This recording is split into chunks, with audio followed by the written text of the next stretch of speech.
All right, welcome back to Gun Talk. Tom Gresham here. We, at this point, we're doing this as kind of a video and radio hybrid thing, so you'll be able to go online and see the video of this because, trust me, it is going to be worth it. We're joined right now by two of my best friends, people who I've known practically forever for you girls, the Williams sisters, Jalise and Justine. Hi, guys. Hi. How are you doing? I'm good. So you are down at Range Ready Studios, yes, and you're doing the incredible Colt Experience thing, right? Yes. It is an absolute blast so far. Okay. So before I go any further, what's going on with your outfit? So we're doing this around Halloween, so the staff decided to dress up today. I'm the Colt Fairy. My wishes are to make all of your shooting dreams come true with a bippity-boppity bang. Okay, so you can cure the low and left thing for it, right? Yes, exactly. Just a little bit of fairy dust and you'll be good to go. All right, so for people who don't know, you guys are actually professional shooters. You've been doing this from like age 0 almost, it seems like to us. Yes. You know, and now you're in your 20s? Early 20s, yes. Okay, good deal. And still tearing it up and on the Colt professional shooting team. So what are you doing at Range Ready? What are you guys going to be having everybody shoot? We're shooting the Colt 1911 Optics Ready gun. It's very exciting. We have 20 people in the class. So we're introducing the gun to them. We're teaching them how to shoot with optics as well as fundamentals from the draw, sight picture, and just basically covering everything with this awesome new gun everybody's shooting. All right. So obviously you guys get this question all the time, so I'll throw it out there. Does anybody really shoot a 1911 anymore? Isn't that like an old-fashioned gun? There's definitely a place for it. There's definitely people who just can't get away from the 1911. It's definitely a classic that everybody has learned to love over the years. I would say like a lot of the 1911 fanatics are still all in. They still absolutely love the 1911s and they keep asking for more. And that's exactly what Colt gives. Okay. So people always ask me, so what is it you like about the 1911? And generally what I do is I just hand it to them, let them shoot it. Yes. And after about 2 shots with the trigger, they go, oh, yes, now I see what you guys are talking about, right? Yes, yes. It's a very crisp, clean gun. It's great because it's like all steel, the frame steel, the slide steel, so it's very heavy, so it helps absorb the recoil. And the triggers on 1911s are notorious for being so crisp, so clean. It's just it's thinner gun, so you can get your hands around it, which is awesome because, you know, her and I we're short people, so we don't have very big hands. So we can get our hands around a 1911 just easily. They really fit most people really well. Most people can shoot them well, and they're customizable. You can do different things to them with, you know, drop safeties and, you know, different length triggers and different things. It's kind of the ultimate customizable pistol. It really is. Yeah, absolutely. Like the 1911 and we say AR-15s are one of those, like some of those guns on the market where every company pretty much makes an accessory for it. So you can tune it up, customize it exactly how you want, whatever works best for you. And that's one of the great things about the 1911. Exactly. Okay. So this is what, a 2-day or a 3-day event you're doing? 2-day. 2 days. All right. So people have paid money to come there and shoot with you guys. Who else is there from Colt? We've got the whole pro team here. We've got Jalise, myself, Wyatt Gibson, and Mark Rettel. There's some representatives from Colt, and then there's also some representatives from the other sponsors from this competition. Oh my goodness! Okay, yeah, I'm so used to coming from the class. I'm so used to talking about competitions. You got holster makers, optic makers, IMO. You got everything there. Everything's supplied. It's very cool. All right. So tell me what's going on with you guys in your competition world. Are you remaining active and shooting competitively? Very, very active. We actually had 2 world championships this year, and it was really exciting because there's a qualification process to get on Team USA.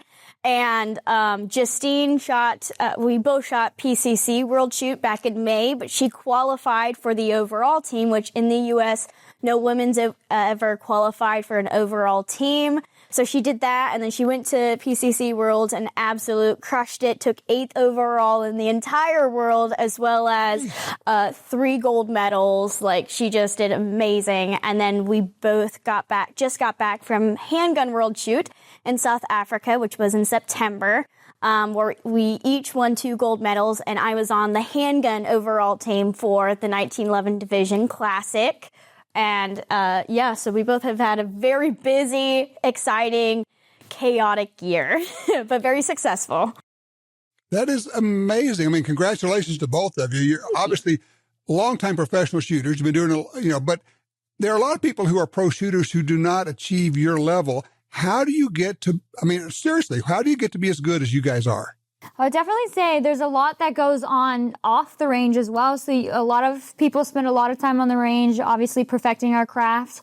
However, I know both of us have spent a lot of time this year off the range, in the gym, really working really hard there, dieting, really getting our bodies in the best shape possible. And it really has paid off at the end of the year. Created some good habits, obviously, and also just made us fitter, better people in general.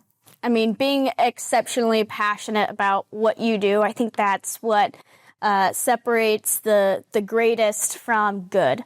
And that's something Justine and I have very in common, is passion for our craft, our sport, and wanting to be number one no matter what, including, beating up on each other at times. Okay, so how is that? I mean, obviously you're 16 months apart, you're sisters, you got that natural, butting heads all the time, going at each other, love each other, but you still want to beat each other. How is that when you get out into a match? It's a really unique thing. I would say we try to stay away from the divisions. There's so many divisions in USPSA and IPSC and what we compete in that we kind of generally stay in different divisions. I wouldn't say the only time we really competed against each other this year was PCC World Shoot, which was very successful for both of us. Myself being on the overall team and Jalise being on the ladies team, we walked away with both teams as a gold medal. And we just try to stay separate because we wanted to stay pretty. Stay in each of our lanes. Yeah. So Justine's amazing at optics, so she stays in the optics divisions, and I'm an iron sight old school girl, so I stay in the iron sight divisions. Is that because you're older?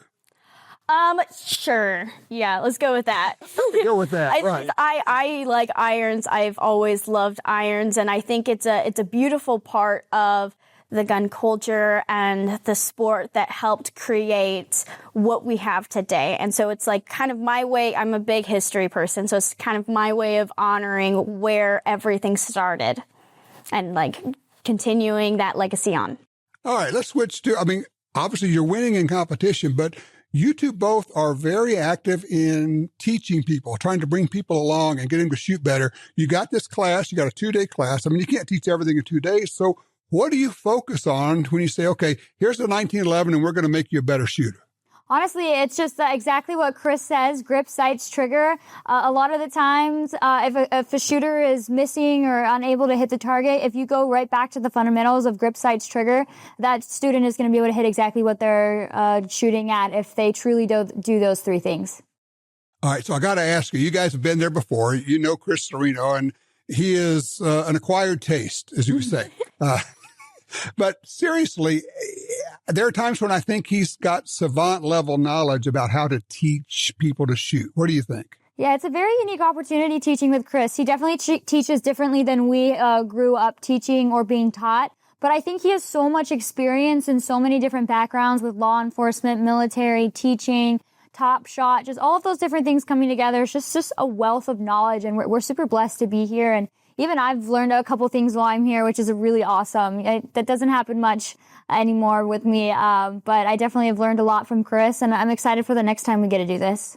You also, when you get a class with Chris and you guys, it's part gun training and it's part comedy show, isn't it? Yes. Yes. The Colt people actually today for their Halloween costume, they dressed up as Chris. And so there was 4 of them, and it was absolutely comedy. Chris did not know that was happening. So it was very exciting to see the happy camaraderie of the 4 of them just marching in as Chris, and it was great. That is hilarious. Well, I know you guys have got to get back to doing your class and everything. Thank you for taking a little time out. Congratulations on your success. You guys are amazing and really a great example for anybody who wants to excel, frankly, at anything, and having the dedication and the passion that you guys have. Thank you. I appreciate that. All right. Thank you for being here. All right. Don't go far. Gun Talk will be right back.